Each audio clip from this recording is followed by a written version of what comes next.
The old Jewish doctrine can simply flow into Christianity and be reconciled by whatever means is available. Therefore, as our primary subject this evening deals, at least in part, with the messianic idea, I think we should investigate it somewhat in its own Aramaic setting in order that we can understand it better. Our word Messiah comes from an ancient word meaning the anointed. Therefore, it is a person or a being set aside by a kind of rite, a ceremony. To anoint meant not only to accept into the family of the redeemed, it also meant to bestow a certain kind of destiny. The destiny of continuing a certain way of life. The anointed person was subject to restrictions and rules upon his conduct, which those who were not anointed were not required to maintain. The Jewish religion in its older times did not have the same concept of a Messiah that we know today. For example, the idea of a personal intercessing power, something to intercede between God and man, the emerging of a purely spiritual Savior. These concepts did not belong to the early period of Jewish philosophy or metaphysics. The Messiah to them was a Savior of Israel, and by extension of non-Israelitic peoples as well. But it was a Savior in the sense of a restorer of the temporal power of the Judean kings. It involved both the idea of the priest and the king forever, even as in the ancient concept of the Melchizedek. Thus, the Messiah of the old Jewish people was a temporal sovereign, one who was to rise up to restore Israel. This temporal sovereign, of course, spoke with the authority of God. He was one raised up by God for the restoration of Israel. His ministry was foreordained and predestined. But he came not primarily as a teacher, but as a king, as a great princely person who should rule righteously over the tribes of the children of Israel. It also followed that under the rulership of this messianic ruler, Israel would flourish. Peace and tranquility would be upon the land. All men would dwell together in peace and in security and in fraternity. For this wonderful kingdom of the Messiah was in every sense of the word a righteous kingdom.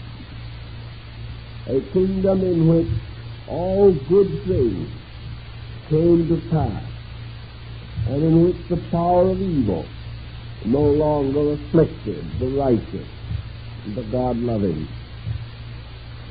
So with the Messiah came this concept of a temporal golden age,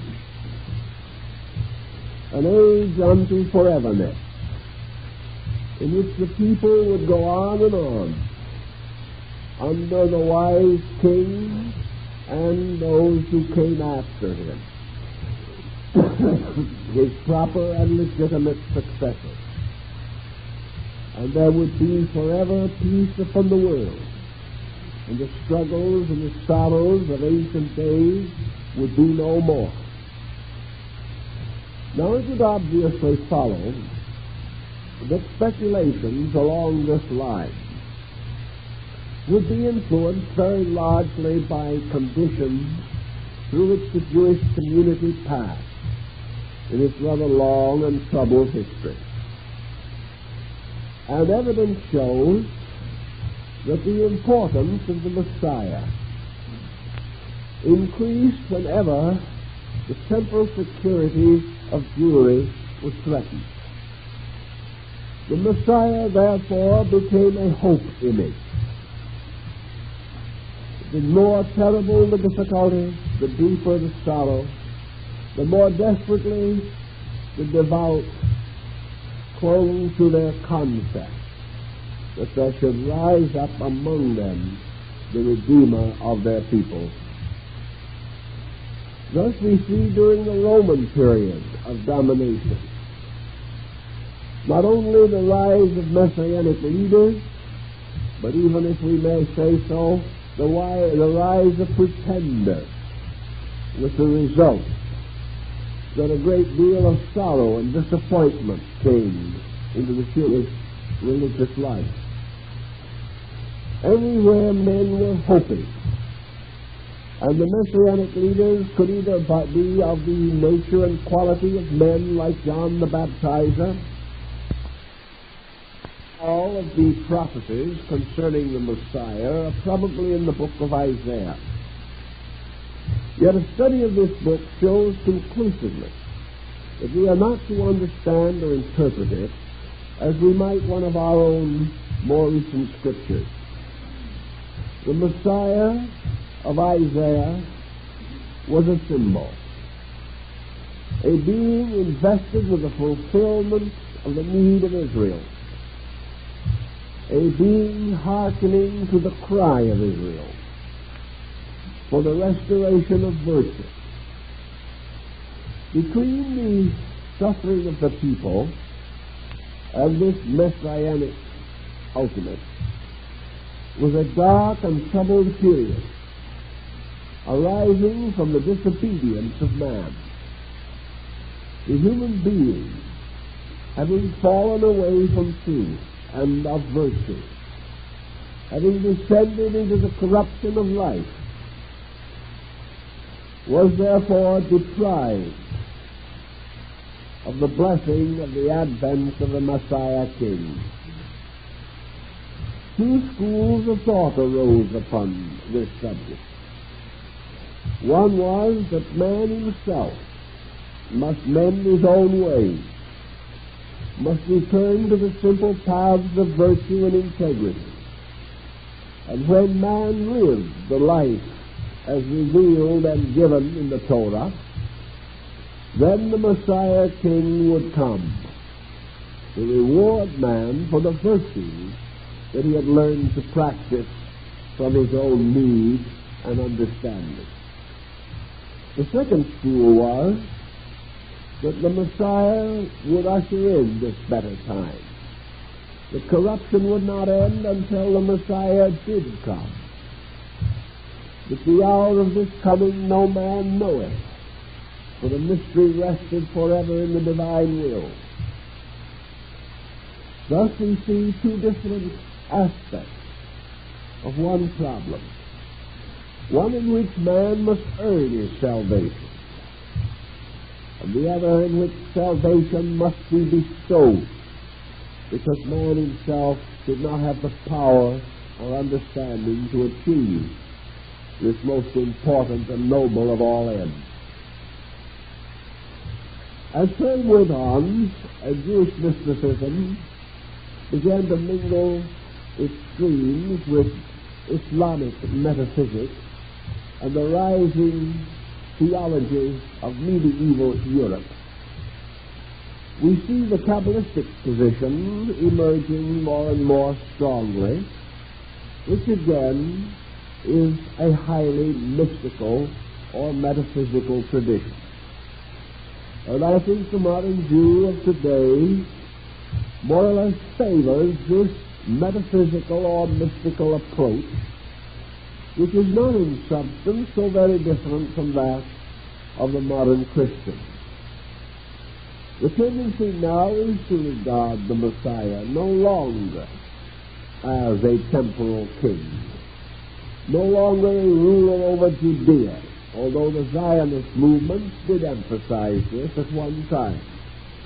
And there are still Jewish people who firmly believe that the rebuilding of the temple at Jerusalem is an epical marker in the development of Jewish history. That after the restoration of the temple, the possibility looms large of the restoration of the Judean kings. Our way of life, however, more or less changes this perspective. There does not seem to be so much of the old glamour in the idea that the state of Israel may become a full, functioning, and permanent member of a family of democratic states. The concept of democracy does not lend itself to the legendary and lore of the old house of David. So by degrees, these older interpretations are fading out. And the concept today is, for the Jew as for the Gentile, the hope of the rise of a spiritual leader who will restore the integrities and values of man and will lead all men of good hope, good understanding, and good character out of the desert of uncertainty into the promised land of integrity, serenity, peace, and justice. Thus, by a rather circuitous route, the old ideas have descended to us. And of course, for the majority of believers, the metaphysical aspects of the problem are merely sketchily considered. There is not much emphasis upon them because they seem to lead into strange byways which are not productive of immediate good. Yet these metaphysical phases have their own natural importance, not only in religion, but in philosophy and in the modern science of psychology. So we want to pause for a little while and examine some of the neglected areas of thinking relating to this very interesting and truly remarkable subject. Among the Jewish people, the highest of all the hierarchs of spiritual beings was the most magnificent angel called Metatron. Metatron was called by some the angel of the faith, others the angel of the present. Still others regarded Metatron as the herald of the Eternal One, who moved forth out of the presence of deity and carried the story of deity and the divine will throughout all the parts of the world. The origin of the angelic being, Metatron, is not very clearly set forth. But there is certainly evidence that this being was known, recognized, regarded, and included in the religious philosophy of Israel, at least as early as the 7th to 10th centuries B.C. Therefore, it belongs to one of the old beliefs and traditions of the people. Now, there is also a belief current among these older mystics that the origin of the story of Metatron came from the mystery of Enoch, the mysterious one, the prophet of old, the teacher who was permitted to walk with God. The book of Enoch carries some references and intimations of a mystery, but nothing as complete as the problem with which we are concerned tonight. But one thing is interesting. It is said that when Enoch ascended to heaven and was reunited with the divine power, deity caused Enoch to become Metatron. Therefore, that this angel was actually the ancient, rather mysterious and mystical patriarch Enoch. And later, according to the same account, this angel, Metatron, came to be known as Messiah, or the one who was to bear witness before the world of the will of Israel. And in the same ancient Kabbalahs and commentaries, it is stated that the soul of Enoch entered into the soul of Jesus, and that therefore Enoch, Messiah, Jesus, Metatron, all of these elements are tied together in one or other phase of the messianic report. It is quite probable that the early writers and commentators on the New Testament were aware of some of these parallels and involvements.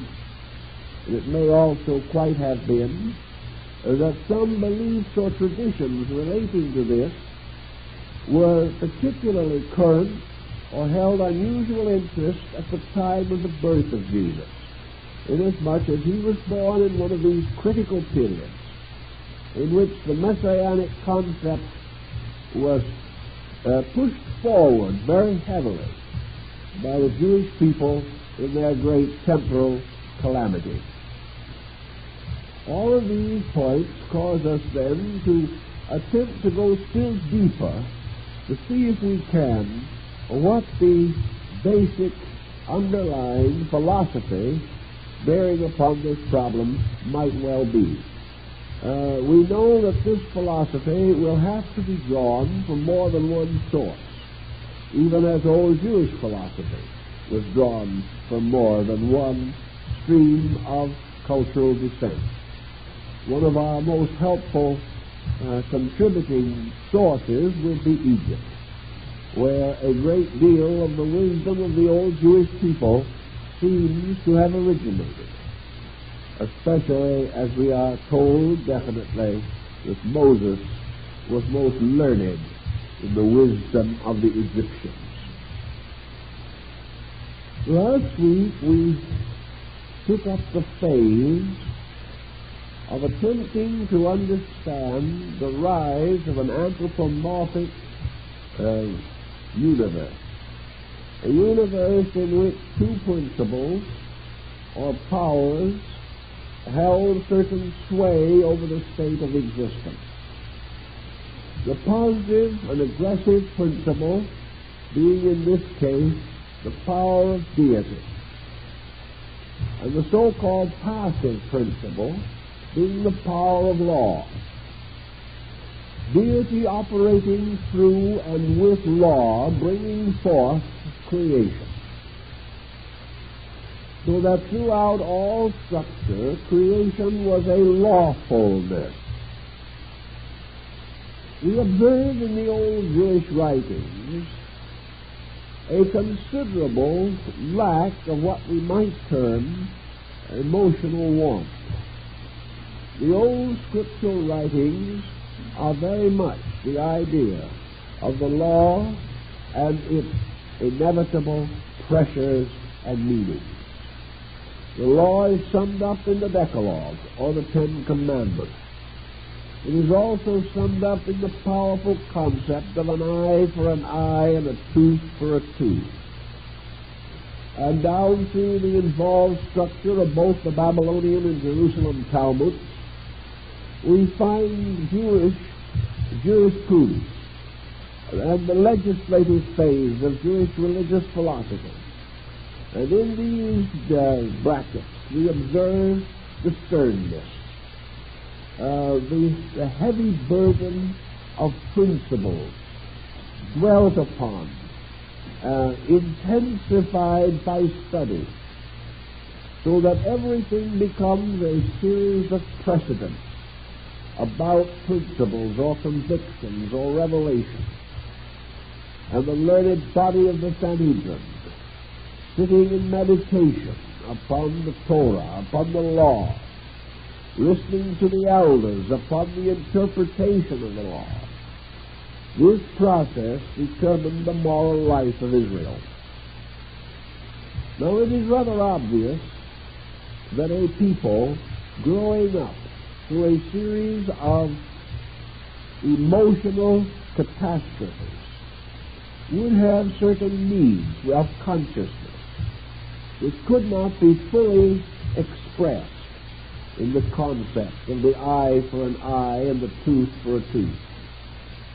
That there had to be something greater, something by means of which man was bound with a strong tie of friendship to the divine powers that administered his destiny.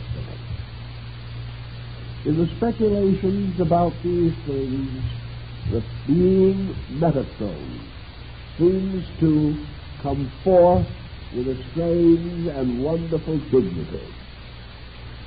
We might also mention this other factor that was involved in this, and that was the relationship of the Archangel Michael to the entire mystery of Jewish religious philosophy.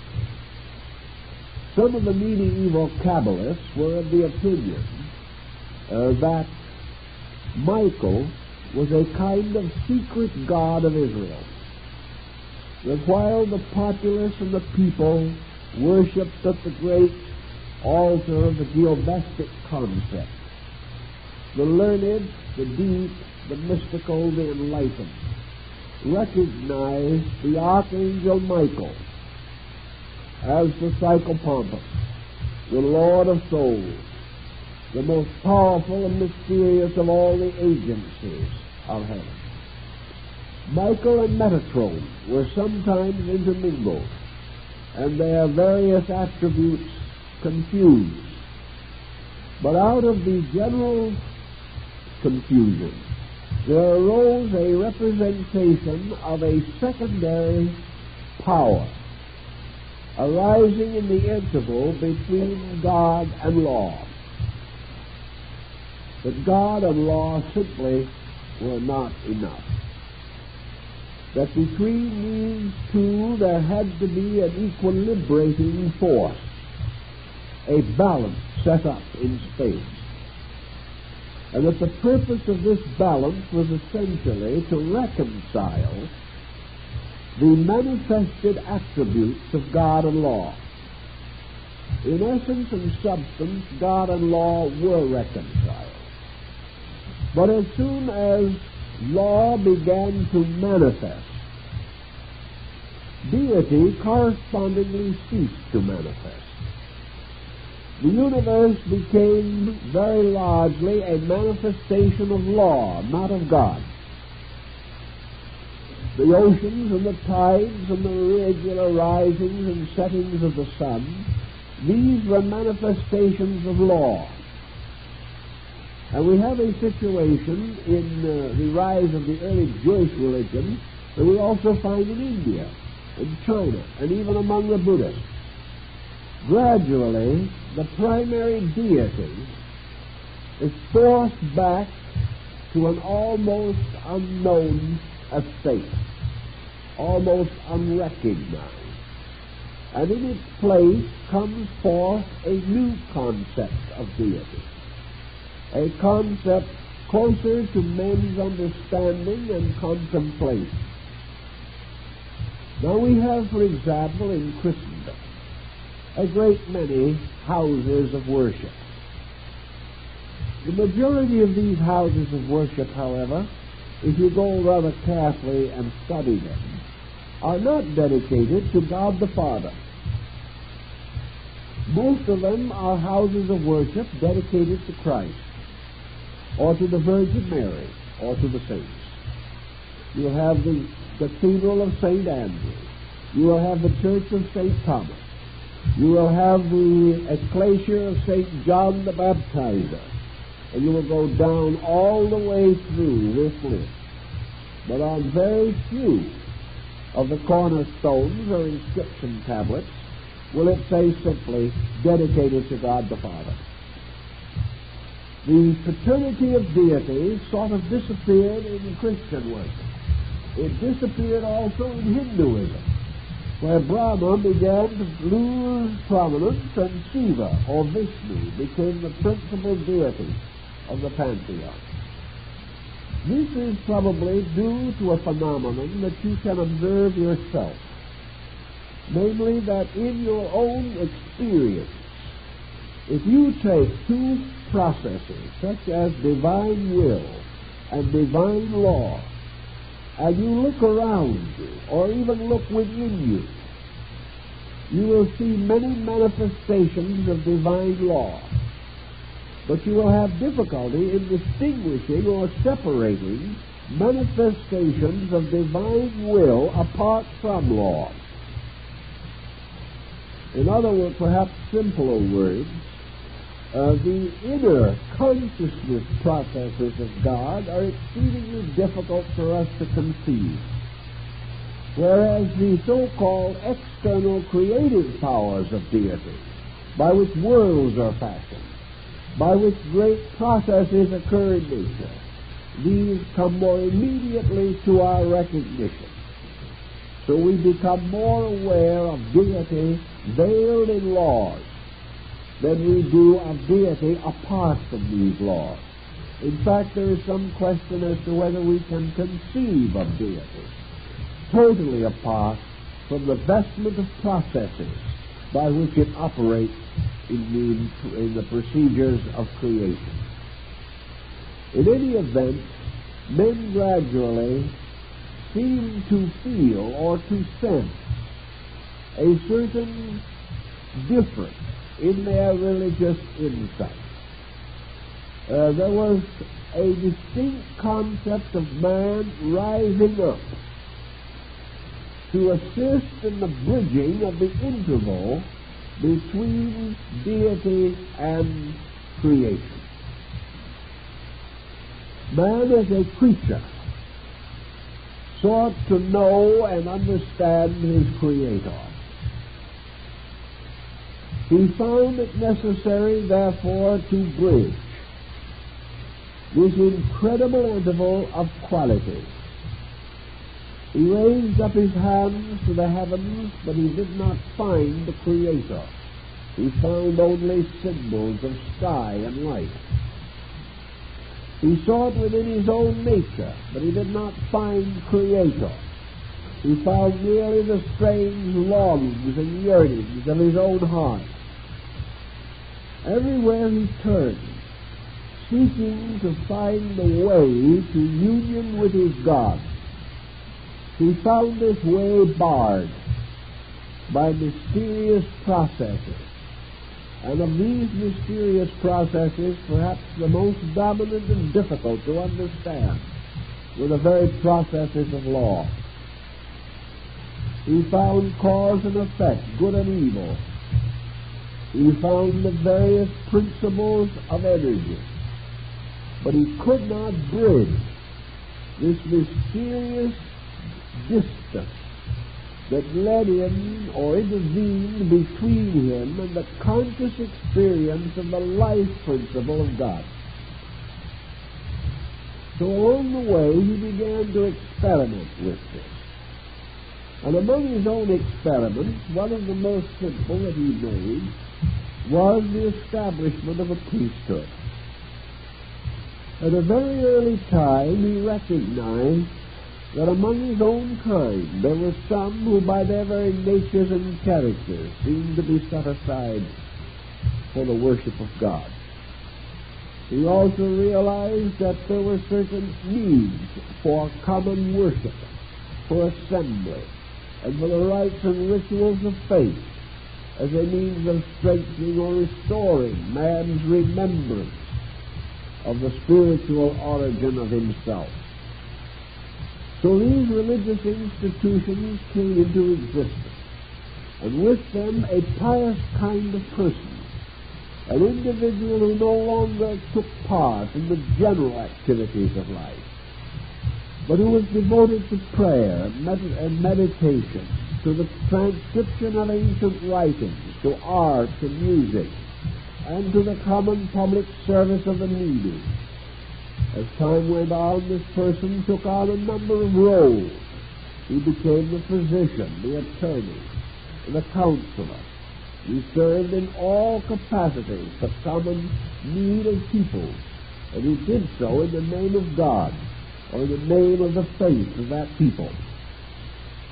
So man had the mystical kind of experience of beholding among his own kind a motion of consciousness toward God, a mysterious motion in which men seemed to be striving to break through, to climb some kind of an invisible mountain, in the midst of which was hidden the shrine or the sanctuary of the living God. And the old Jewish philosophers were quite certain that this motion was not all in one direction. That men should seek God could only mean one thing in substance and essence, namely that God was seeking them. That as man moved inward towards a contemplation of reality, there came forth out of God a mystery of compensation.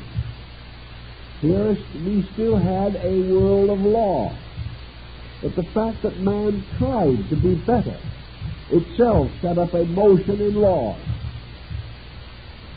And law itself required its own fulfillment in the attainment of a more spiritual and wonderful internal mystery. During the process of this internal mystery, man also began to differentiate the attributes of his own consciousness more than he previously had been able to do. There arose in him, for example, a sensing of the essential difference between mind and emotion. He began to recognize reason, and he also began to recognize love. He was not able to early mature these concepts into a perfect pattern. But early in our ancient writings we find clear evidence of this. He early began to sense that in a mysterious way, reason and love had a bearing upon the spiritual destiny of things. He sensed that reason was very close to law, that therefore the philosopher, the wise man, the scholar, and the student could through reason come to understand the operation of universal law. The catch in this was, of course, that this universal law, extending on and on, was so involved and complicated in its procedures that man could scarcely grasp its infinitude even when he possessed faculties suitable to consider it. Also, the attitude of love began to take hold upon man to represent possibly the emotion that he most liked to attribute to deity. He liked to think, therefore, that God and law could also be described as love and reason. He kind of wanted to go with the Greek, who held that at the beginning love fashioned all things with the aid of law. So out of the sternness and literalness of a very primitive revelation came the gradual recognition that deity was a being possessing rational powers, possessing emotional powers, and possessing also physical attributes. And the physical attributes might be energy. The physical attributes might be those activities which are manifested in the processes of creation. But behind these activities are other forces constantly operating, one of which is reason. things must have their reasonableness. And what is love? Or the spontaneous, emotional sense of value. The old patriarch in his tent in the desert was somewhere along the line torn between love and duty. He was torn between the law and his own personal, emotional regard. We find this clearly stated in the sorrows of David, king of Israel, and of his illustrious son, Solomon. We find in all the stories of the old patriarchs and the ancient prophets this conflict gradually taking shape. The conflict between the heart which wished to forgive and the law which wished to retain its absolute, immutable consistency. And gradually the public mind, which must be the interpreter of faith, came to the realization or came to the acceptance that love was equal to law, and that love had about it something that was lawful. Love was not a violation of law. Love was a fulfillment of law upon a level higher than justice. Also in love were the qualities of true parental emotion, or parental thoughtfulness, or care. And in this relationship we see the gradual civilizing of religions. For at various times in all parts of the world we have seen deity suddenly warmed up or becoming toned or colored by the tremendous pressure of the emotional maturing of peoples, so that the old gods, sitting quietly upon their stone thrones, gradually vanished from our spiritual experience, and in their places were deities of participation, deities who were sensed as near, deities who understood, most of all, deities who were patient with the weaknesses of men. This arises in the contemplation of the old rabbis. And out of this entire procedure undoubtedly came forth the messianic concept. The concept that was created, as one old scholar said, by this one simple problem, or one simple thought. Man observing some vast operation of nature says in his own heart, if I was doing this, I would do it more kindly, more gently. I would not punish men this way. I would realize their frailties and forgive them and give them another chance. And very often we find in religion even today people who have outgrown their faith. Their own personal understanding is bigger than their doctrine. And everywhere along the line of religious life, this has happened. And wherever it has happened, there has gradually come into religion new elements and new factors and new values. So the old doctrine became primarily, in almost every so-called advanced culture, a Trinitarian doctrine, a doctrine of three powers forming deity, not simply one power. These three powers were considered to be will, or the divine agent of creation, wisdom, the process of creation, and activity, the transformation of creation to matter, and the gradual extension of the material diffusion of life. So will, wisdom, and action, or consciousness, intelligence, and force, or Father, Son, and Holy Spirit, or wisdom, love, and action. These different polarities were sensed in the divine nature. Out of this came gradually in the Christian concept the doctrine of the Father, Son, and Holy Ghost. The three persons, one person. Three aspects of one power. But these aspects necessary because man had discovered and differentiated their influences in his own conduct. Therefore, they could no longer be denied to the conduct of universal power. The Creator is then rounded in his own concept and in man's concept of him. He not only fashions, thus bestowing his life upon creation, but he becomes the truly human parent, who also becomes the continual protector of that which he has created, providing in space not merely a furrow in the ground into which seed is cast, but a home in which all the elements of a moral society are envisioned as existing.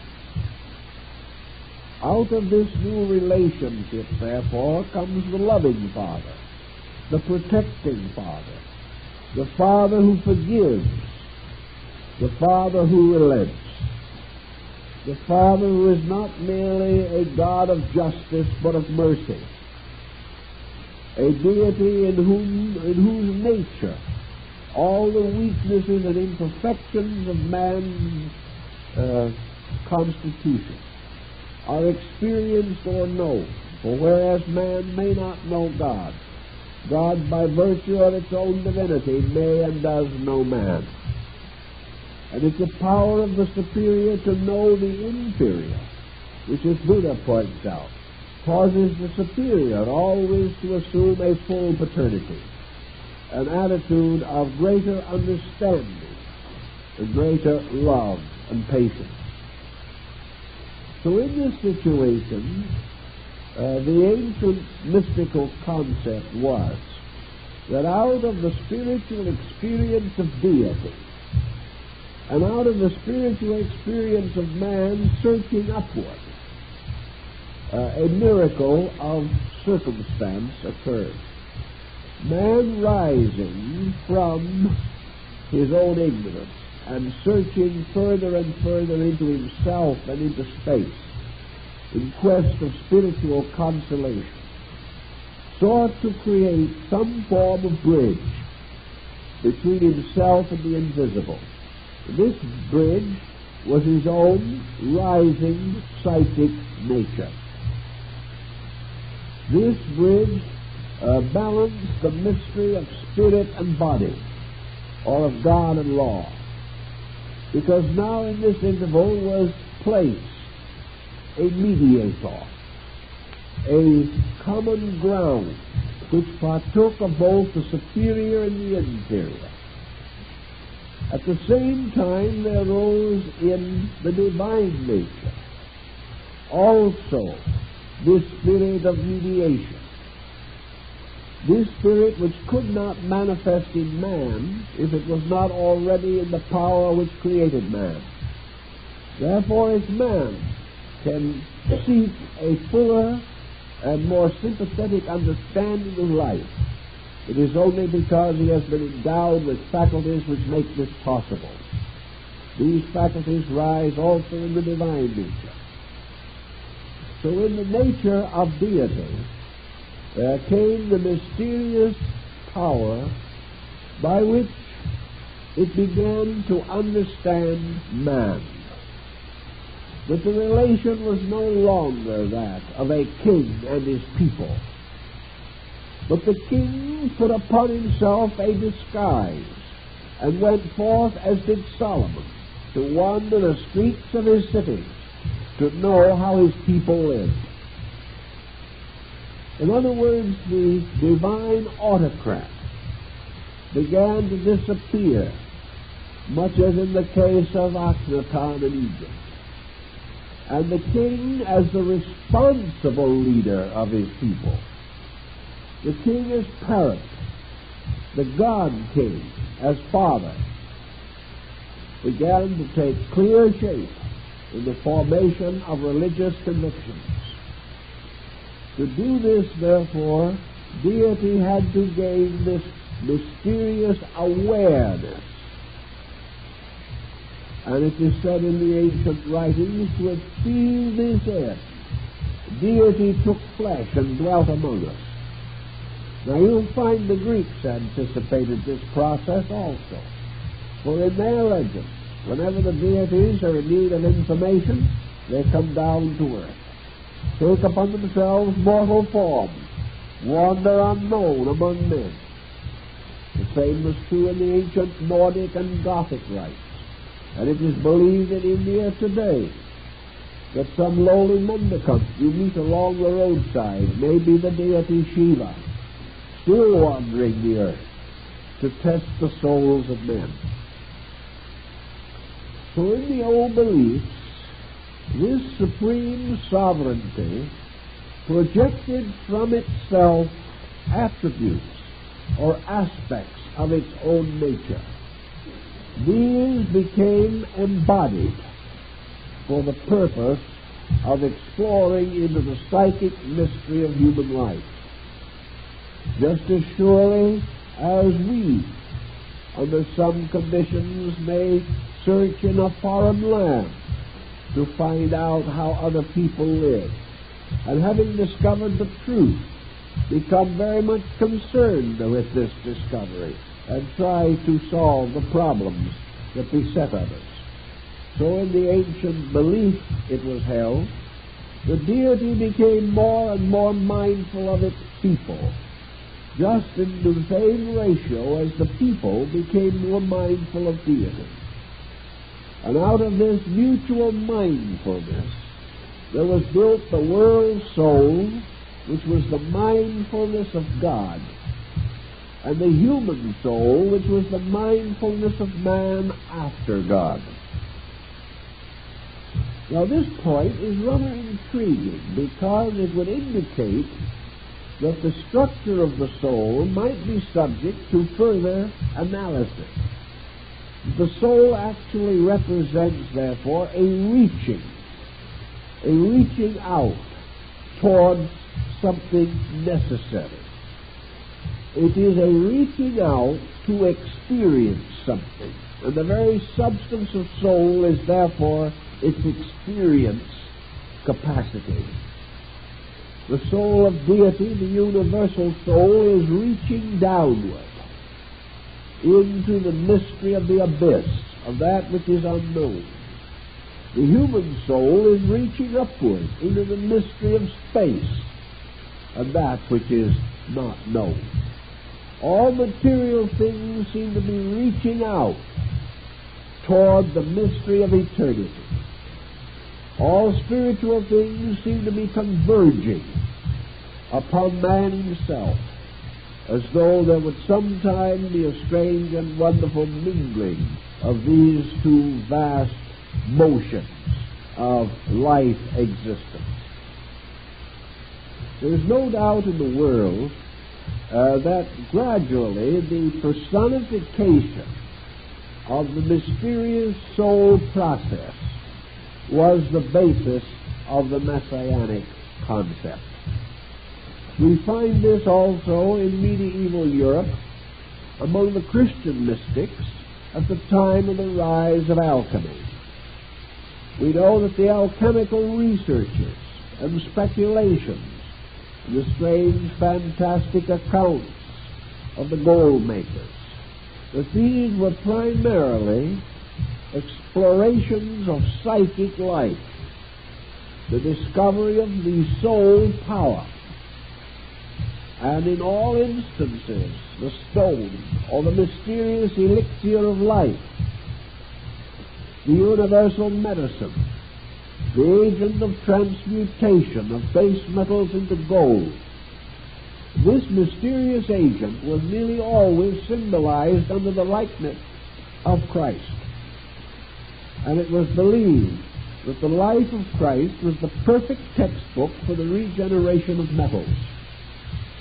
This psychic mystery, therefore, did tie very definitely into a concept of regeneration centered upon the existence of a messianic power, or a third balancing factor between the two great opposites. Pythagoras points out this definite point when he insists that the primary numbers arrayed against each other, the 1 and the 2, could only be brought into equilibrium by the 3.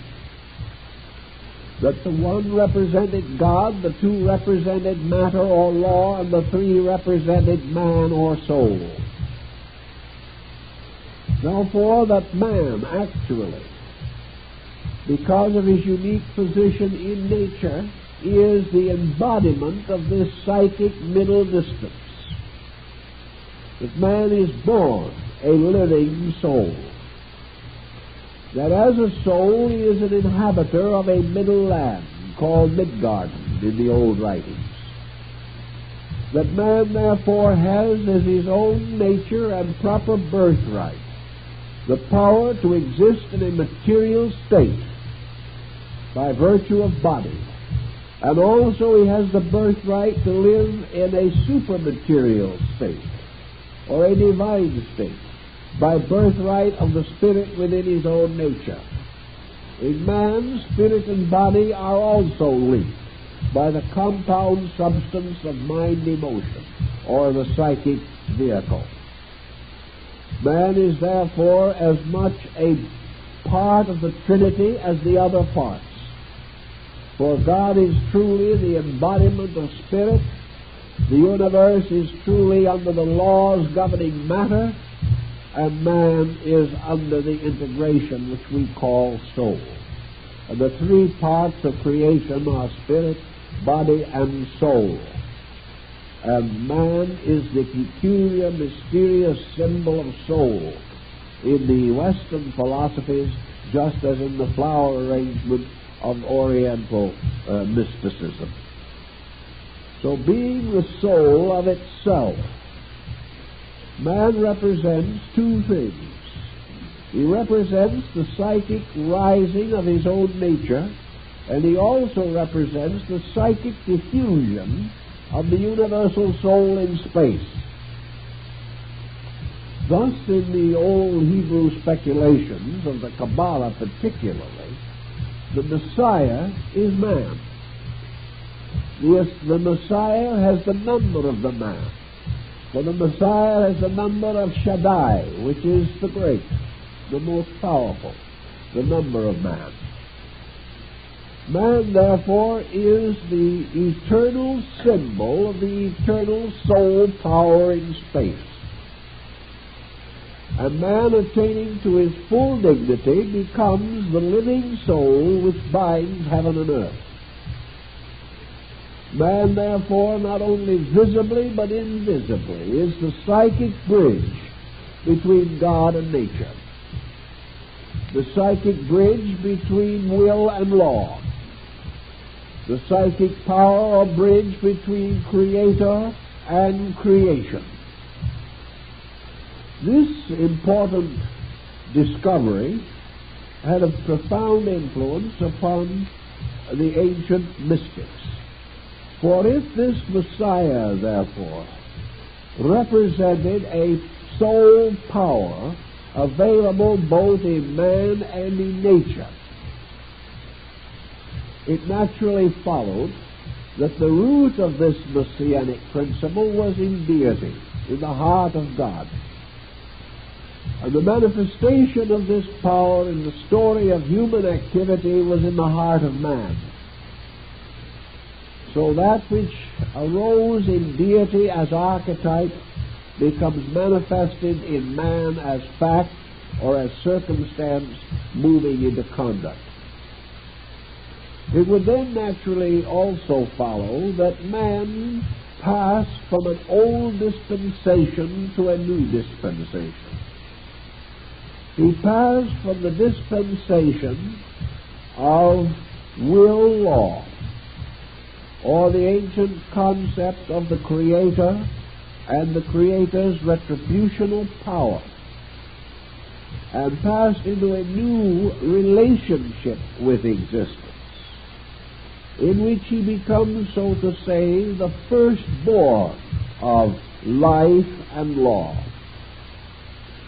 Not only is he thus the reasonable and proper child of heaven and earth, as in the Chinese philosophy, but he is the heir to heaven and earth, according to certain of the old Christian mystical traditions. The Messiah, consequently, is both the Son of God and the Son of Man. The Messiah as the Son of God is the deity's psychic integration.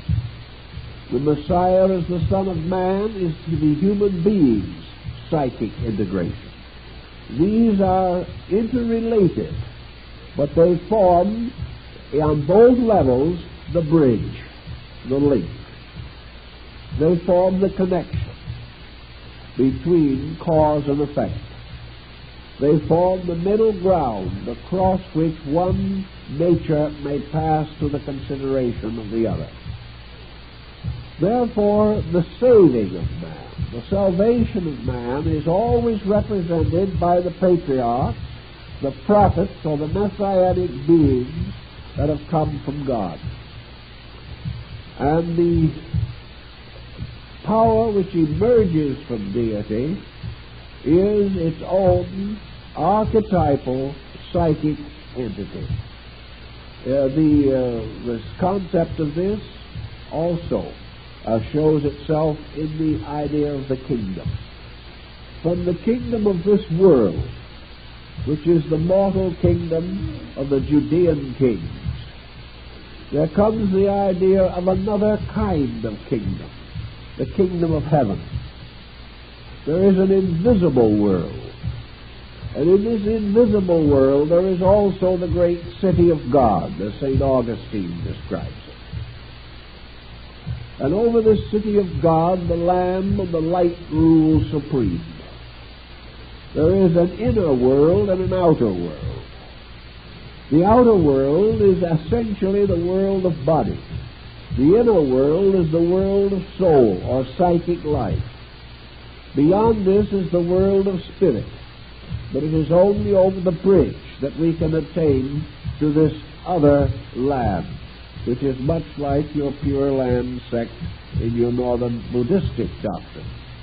And as the Bodhisattvas stand as the embodiments of human beings who have been redeemed and have become in turn the redeemers of other men, so actually the saviors of the world are the sole power of man, which revealed and directed becomes the intermediary between heaven and earth. This sole power is Metatron, the angel of the presence. This is the psychic integration, this powerful so-called prince of the face.